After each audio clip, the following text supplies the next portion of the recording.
ఎవరితో పయనము ఎవరికై గమనము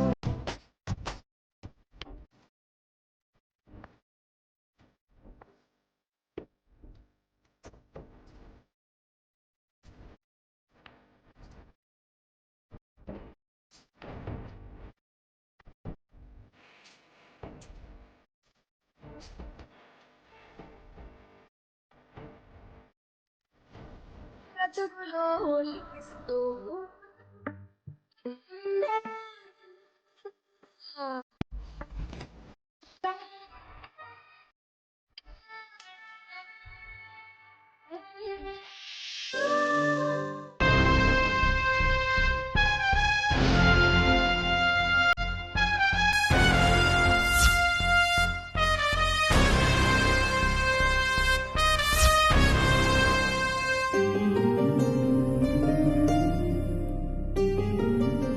శౌర్య, నేను తండ్రిలా కాకుండా ఒక ఫ్రెండ్లా మాట్లాడుతున్నాను.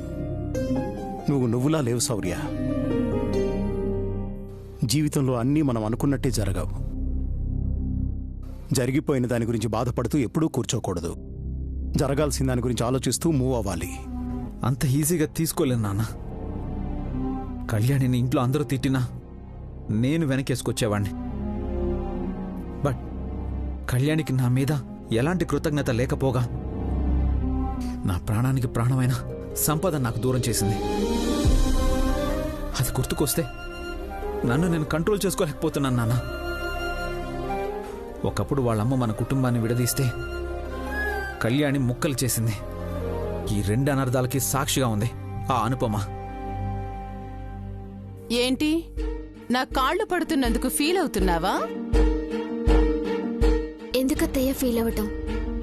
ఈ పొజిషన్లో మా అమ్మ కానీ పల్లవి పిన్ని కానీ ఉన్నా నేను అడక్కపోయినా కాళ్ళు పడతాను.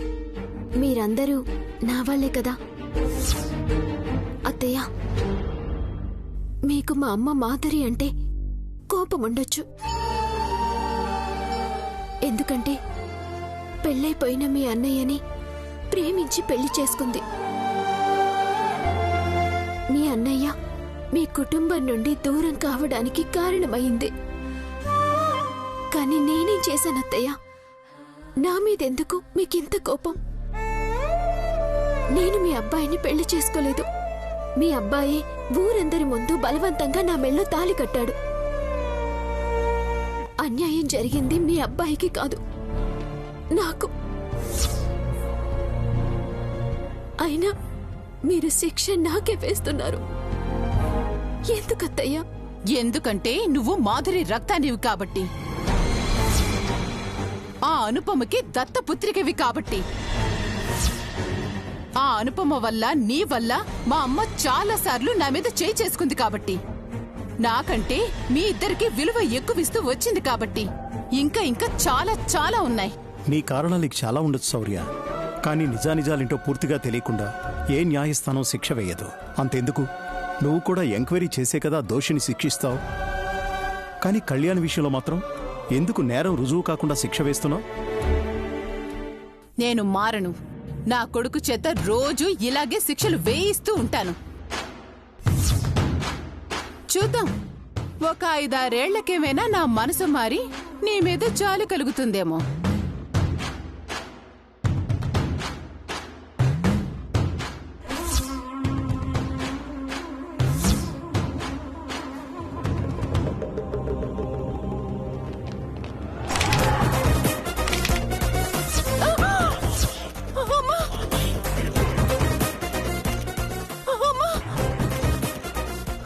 అయ్యో, అమ్మో, అలా విరిచేసేవేంటే? అమ్మో అమ్మో, చచ్చాను దేవుడా. అయ్యో సారీ అత్తయ్య. కాలు విరిచేసి సారీ అంటావేంటే? నన్నెవరైనా హర్ట్ చేస్తే నాకు తెలియకుండా నేనేదో ఒకటి చేసేస్తాను అత్తయ్య. ఇంక నేను వెళ్తాను. బాబుని ఆడించాలి. ఐ హేట్ యు అత్తయ్య. ఏయ్, అమ్మా! అయ్యో దేవుడా! నాకు సంపద దొరికి నిజమేంటో తెలిసేంత వరకు నా మనసు మారదు నాన్న. I hate Kalyani. శౌర్య, వీడెప్పటికి మారతాడు? నా మేనకోడల్ని తన అర్ధాంగిగా ఎప్పుడు చూస్తాడు?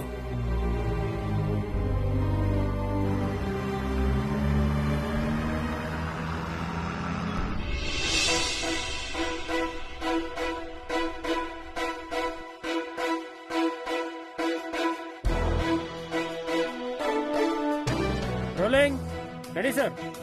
Role camera, rolling sir, action.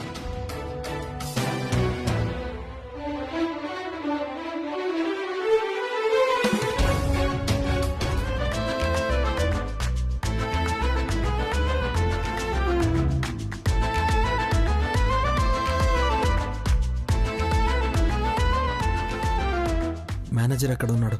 పదశాం.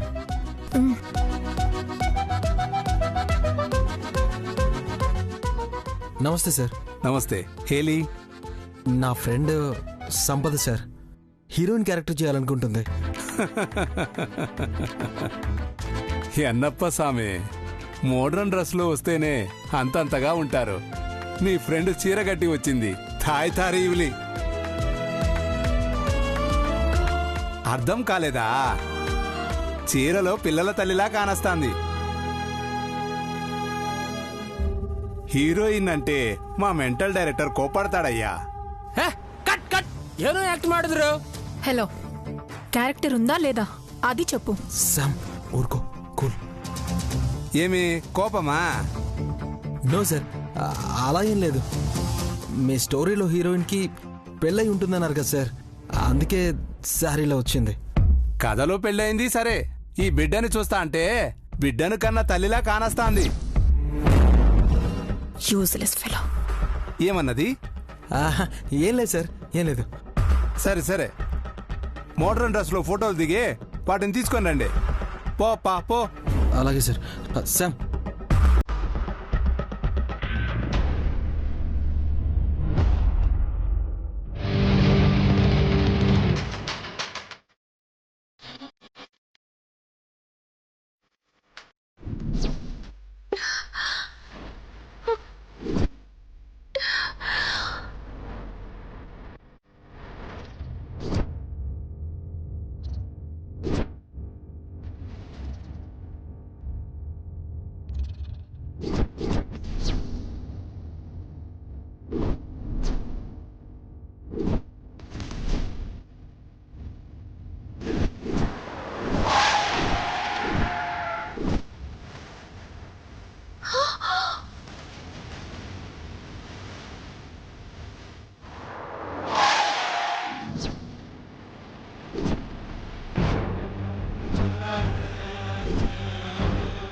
అయ్యో, శౌర్య బాబు గారికి కార్ ప్రమాదం జరగబోతుందా?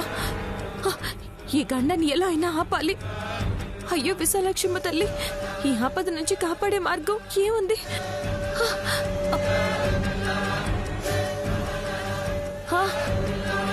తాతయ్య చెప్పిన నోము వాళ్ళతో చేయించగలిగితే ఈ గండం దారి మళ్ళుతుందేమో. చెప్పాలి, చెప్దాం. ఇప్పుడు వెళ్ళి చెప్పేస్తాను.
కొత్త చీరలు ఏమైనా కావాలంటే నాకు చెప్పు నైని. విడిపోయాక ఎవరి వ్యాపారం వాళ్లే చేసుకుంటున్నారు. పల్లవి, ఎందుకు వచ్చావు నైని?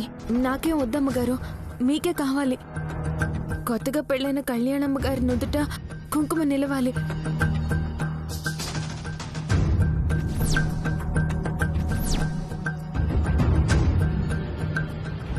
ఏమవుతుందని అలా అంటున్నావు?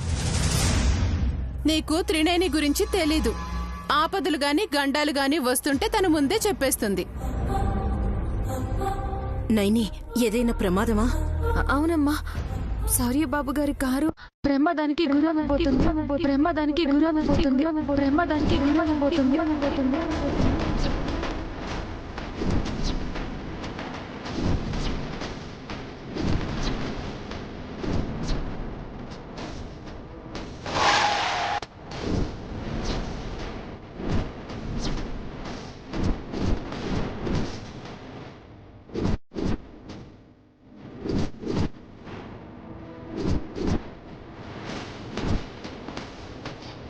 వద్దు నైని, వద్దు. పొరపాటును కూడా నువ్వు అలా మాట్లాడకూడదు. నువ్వు అందరి మంచి కోరుతావని నాకు తెలుసమ్మా. కానీ నా మనవుడి విషయంలో అలా జరగకూడదు. అలా జరగకూడదమ్మా. క్షమించండి అమ్మగారు, వచ్చే ఆపదేంటో తెలిసాక మీ దాకా వచ్చి చెప్పకుండా ఉండలేను. నన్ను తిడతారో కొడతారో మీ ఇష్టం. నేను చెప్పాల్సింది చెప్పేశాను. అయితే నా కొడుక్కి ప్రమాదం జరుగుతుందా? ఏదైనా అయితే నేను ప్రాణాలతో ఉంటానా?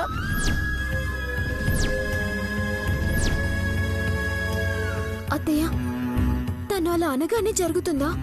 రేపు ఆఫీసర్ ఏ కారులో అయితే వెళ్తారో త్రినేనికి మాత్రం ఏం తెలుసు? నాకు తెలుసు.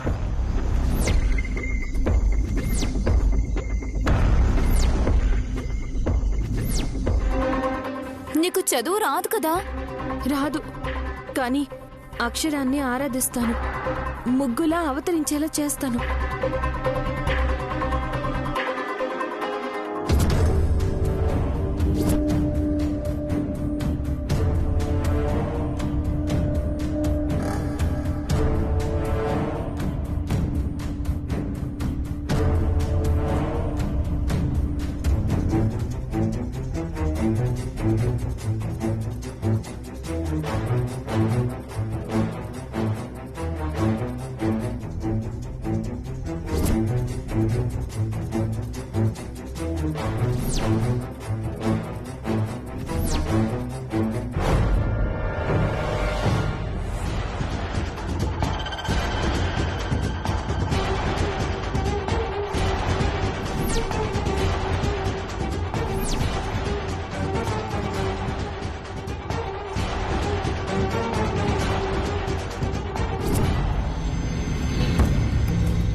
ఇదే అమ్మగారు, నాకు కనిపించిన అంకెలు.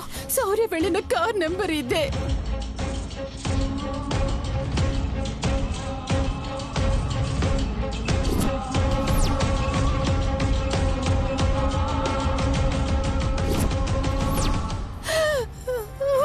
భగవంతుడు. దమయంతి, కంగారు పడుకో. నీకేంటమ్మా పిల్ల జల్ల? మాధురి కూతుర్ని నీ కూతురు అంటున్నావు గాని కన్న తల్లిని. సౌర్యకి ఏదైనా జరిగితే తట్టుకోగలనా?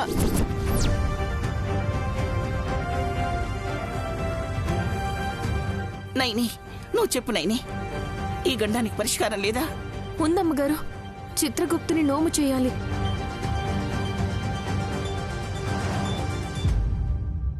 ఎలా చేయాలో చెప్పు నైని.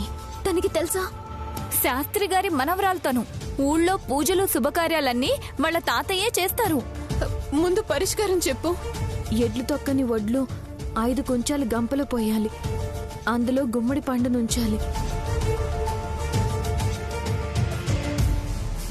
అడ్డెడు బియ్యం, ఆకుకూరలు, పట్టు పంచె ఆ గంపలో పెట్టి ఆకులు, బంగారు గంట, దక్షిణ తాంబూలంతో అన్నగారికి లేదా పూజ జరిపించిన పంతులు గారికో ఇవ్వాలి. అలా అయితే వెంటనే నేను చేసేస్తాను. అయ్యో, అలా చేయకూడదమ్మగారు. భార్యాభర్తలే చెయ్యాలి. శౌర్యబాబు గారు, కళ్యాణమ్మాయి గారు ఇద్దరు కలిసి చేస్తేనే చిత్రగుప్తుని నోము ఫలితం.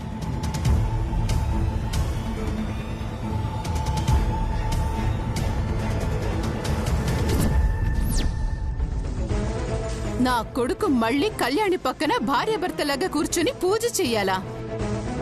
ఏమక్కర్లేదు. మొండిగా మాట్లాడుకు దమయంతి. శౌర్య ప్రాణాలకే ప్రమాదం అని చెప్తోంది కదా. నా కడుపు కోత నేను భరించలేను. అసలు ఈ గండం ఎందుకొచ్చింది నైని? దోషకాలంలో పెళ్లి జరిగినందుకమ్మా. అలా జరిగినప్పుడు పెళ్లి కొడుకో పెళ్లి కూతురుకో దోషాలతో పాటు గండాలు కూడా ఎదురవుతాయి.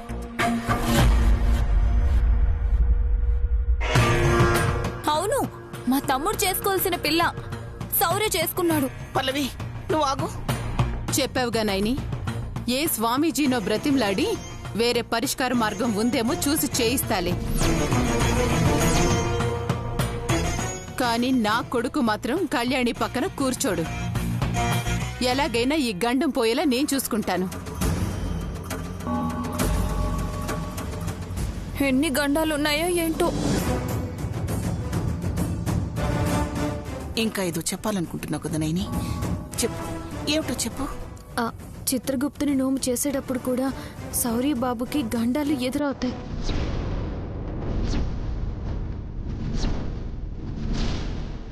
చాలా జాగ్రత్తగా ఉండాలమ్మగారు. అంటే నోము జరిగేటప్పుడు కూడా నా కొడుక్కి గండాలొస్తాయా? నాకు భయంగా ఉంది. ఈ నోము నేను చేయించను. రేపే వెళ్ళి స్వామివారిని కలుస్తాను.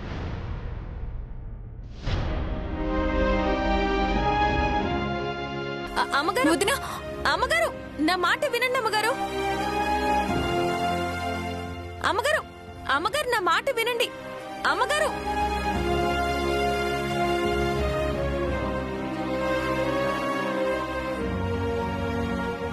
దమయంతి విషయం మర్చిపోనేని. చెప్పు, ఏం చేయాలో పూర్తిగా చెప్పు. నోము పూర్తయ్యాక శౌర్యబాబు గారు, కళ్యాణమ్మాయి గారు ఇద్దరు అగ్నిగుండం చుట్టూ సప్తపది వెయ్యాలమ్మగారు. అప్పుడు దైవ సాక్షిగా మంచి ముహూర్తంలో పెళ్లి జరిగినట్టు అవుతుంది. చిత్రగుప్తుని నోము వల్ల గండాలు పోతాయి. కానీ దమయంతి ఒప్పుకుంటుందా? ఒప్పించాలి. నోము జరిపించేటప్పుడు నువ్వు కూడా ఉంటావు కదా నైని, జరిపిద్దాం. వస్తానమ్మగారు. వీలుంటే వస్తానమ్మగారు. లేదంటే అంతా విశాలాక్షమ్మ తల్లి మీదే భారం. వస్తానమ్మగారు.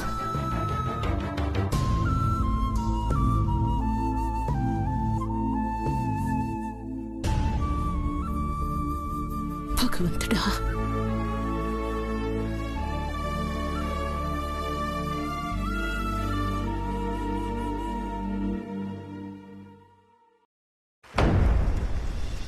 వాడి మాటలకి హెడ్ఏక్ వచ్చింది సిద్ధు. టీ తాగుతావా?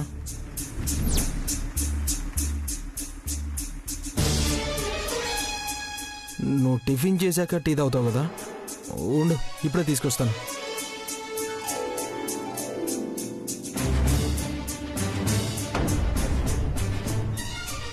సార్, టిఫిన్ యా డిపార్ట్మెంట్ ఆడిషన్కి వచ్చాం సార్.